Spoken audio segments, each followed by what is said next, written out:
الحمدللہ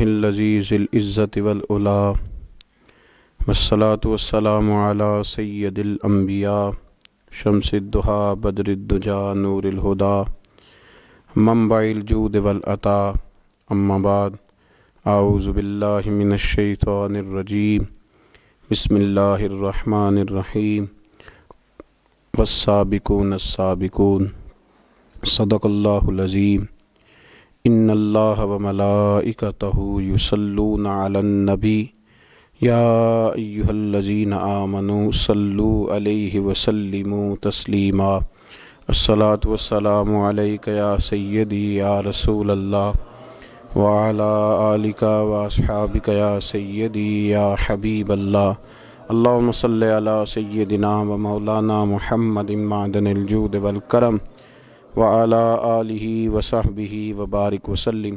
حمد و صلوات کے بعد ماہ جمادی الثانی امیر المومنین خلیفۃ المسلمین جانشین مصطفیٰ صلی اللہ علیہ وسلم خلیفہ اول حضرت جناب سیدنا ابو بکر صدیق رضی اللہ تعالی عنہ کا یوم وصال ہے۔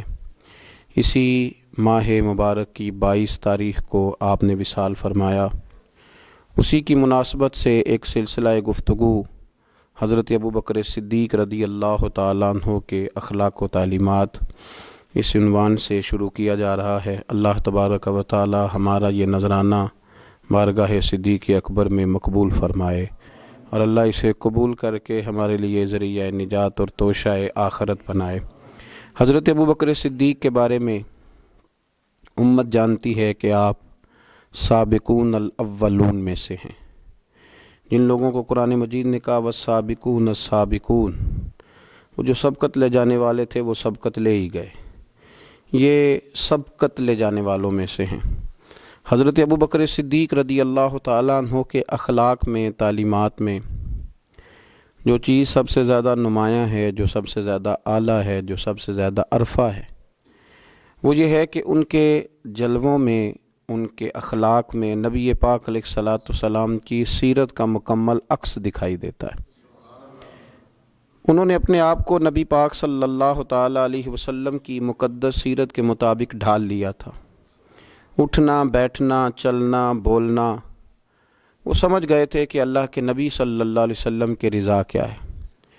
کوشش کرتے تھے کہ زیادہ بحث نہ ہو بلکہ جو حضور فرما دیں، آپس میں اس پر زیادہ تکرار نہ کی جائے بلکہ سنا جائے اور فوراً اس پر عمل کیا جائے۔ صحابہ ایسا کرتے بھی نہیں تھے، لیکن ہمارے زمانے میں کچھ باتوں پر بحث ہوتی ہے، تکرار ہوتی ہے۔ جناب ابو بکر صدیق رضی اللہ تعالیٰ عنہ کا مطمع نظر تھا کہ جو محبوب فرما دیں، جس وقت فرما دیں، جس حال میں فرما دیں، اس پر عمل کرنا۔ نبی پاک صلی اللہ تعالیٰ علیہ وسلم نے حضرت ابو بکر صدیق رضی اللہ تعالیٰ عنہ کی اس بات کو اعزاز کے طور پر بیان فرمایا، ان کی فضیلت کے طور پر بیان فرمایا۔ سرکار فرمانے لگے، میں نے جس کے سامنے بھی دین پیش کیا ہے اس نے دلیل مانگی ہے، فرمایا یہ میرا ابو بکر ہے۔ میں نے اس کے سامنے دین پیش کیا، اس نے دلیل نہیں مانگی، فوراً کلمہ پڑھا اور مسلمان ہو گئے، فوراً مسلمان ہو گئے۔ تو حضرت ابو بکر صدیق رضی اللہ تعالیٰ عنہ نے اپنے آپ کو اللہ کے پیارے محبوب صلی اللہ علیہ وسلم کی رضا کے اندر ڈھال لیا تھا۔ وہ سمجھ گئے تھے کہ محبوب کریم کی رضا کس بات میں ہے، حضور کیا چاہتے ہیں، کیا فرماتے ہیں، کیا پسند کرتے ہیں، کس انداز میں حضور خوش رہتے ہیں، کہاں نبی پاک صلی اللہ علیہ وسلم کو کوئی بات ناگوار گزرتی ہے، کہاں مزاج مبارک پر کوئی چیز ایسی ہے جو پریشان کرتی ہے۔ مکمل عکس تھے وہ حضور کی سیرت کا، نبی پاک کی رضا کا۔ جب اللہ کے پیارے حبیب صلی اللہ تعالیٰ علیہ وآلہ وسلم تشریف لے گئے اور نبی پاک صلی اللہ تعالیٰ علیہ وعلی آلہ وصحبہ وبارک وسلم غار حرا میں وقت گزارا اور پہلی وحی حضور پہ نازل ہوئی، تو قرآن مجید کی ایک تاثیر تھی، اس کی ایک شدت تھی کہ اللہ کے محبوب علیہ السلام کے وجود اطہر پر اس کا اثر محسوس ہوا۔ سرکار جب گھر آئے اور جناب خدیجۃ الکبریٰ رضی اللہ تعالی عنہا کو کہا کہ مجھے چادر اڑا دو، مجھے چادر اڑا دو، اور اپنی اس کیفیت کا اظہار فرمایا تو حضرت خدیجۃ الکبریٰ رضی اللہ تعالیٰ عنہ نے نبی پاک علیہ السلام کے 5 اوصاف گنوائے. یا رسول اللہ صلی اللہ علیہ وسلم، آپ کے اخلاق میں یہ 5 چیزیں پائی جاتی ہیں، اللہ کبھی بھی آپ کو رسوا نہیں کرے گا، اللہ تبارک و تعالیٰ آپ کو شان عطا کرے گا. 5 چیزیں گنوائیں حضرت خدیجۃ الکبریٰ نے. وہ 5 چیزیں کون سی تھیں؟ فرمایا مجھے اللہ کی قسم اللہ آپ کو ہرگز بھی شرمندہ نہیں کرے گا. پہلی بات یہ ہے کہ آپ صلہ رحمی کرتے ہیں، رشتہ داروں سے اچھا سلوک کرتے ہیں. دوسرا فرمایا آپ کمزوروں کا بوجھ اٹھاتے ہیں. اور تیسرا فرمایا آپ ناداروں کی مدد کرتے ہیں. اور چوتھا فرمایا آپ بڑے مہمان نواز ہیں. اور 5واں فرمایا جب کوئی مصیبت میں ہوتا ہے تو محبوب آپ ان کے کام آتے ہیں.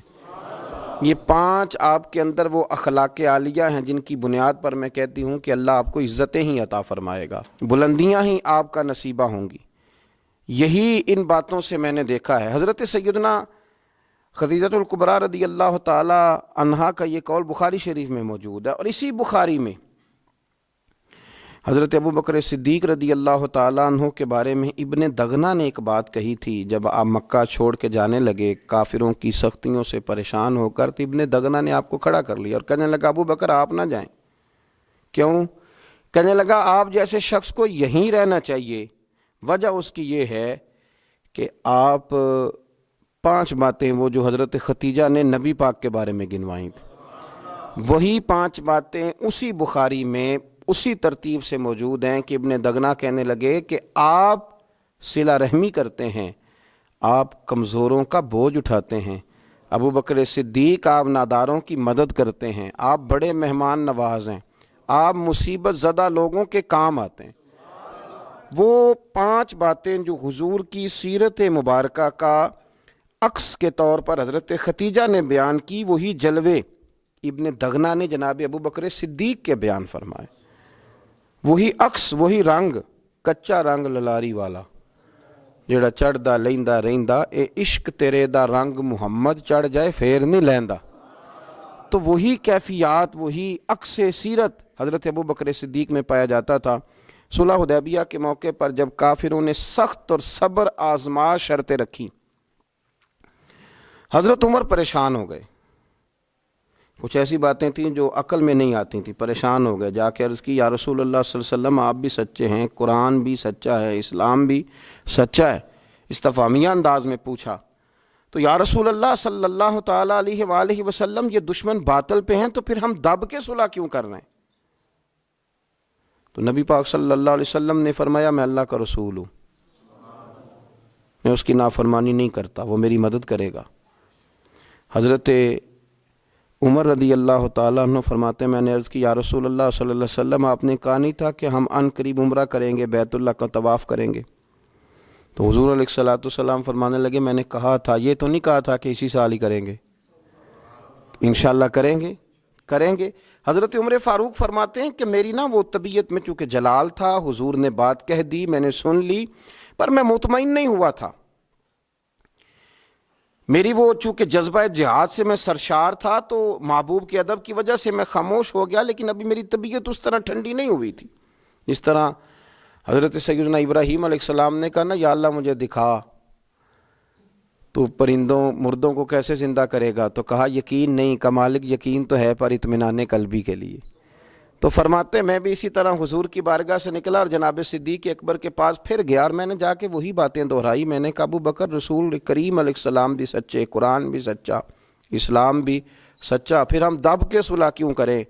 آپ فرماتے مجھے اللہ کی عزت کی قسم ابو بکر صدیق نے ہی وہی جملے مجھ سے کہے جو میرے رسول پاک نے کہے تھے.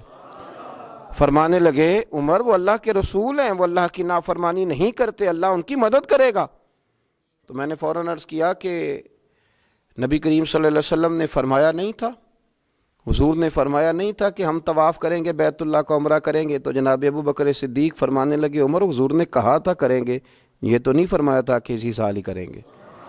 تو آپ فرماتے ہیں جب میری طبیعت مطمئن ہوئی تھوڑی دیر کے بعد میں اپنے آپ کو میں نے ٹھنڈا پایا تو میرے دل میں خیال آیا کہ عمر تو ابو بکر کے ایمان تک تو نہیں پہنچ سکتا، تو وہاں تک تو نہیں جا سکتا جو ان کا مزاج ہے، جو ان کی طبیعت ہے، اور جہاں تک وہ محبوب کی غلامی کرتے ہیں.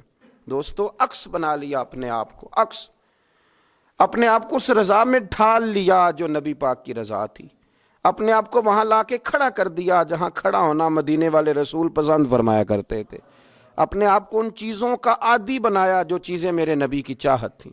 حضرت ابوبکر صدیق رضی اللہ تعالیٰ عنہ کا یہ مزاج بنا، اور باطن میں بھی اور ظاہر میں بھی۔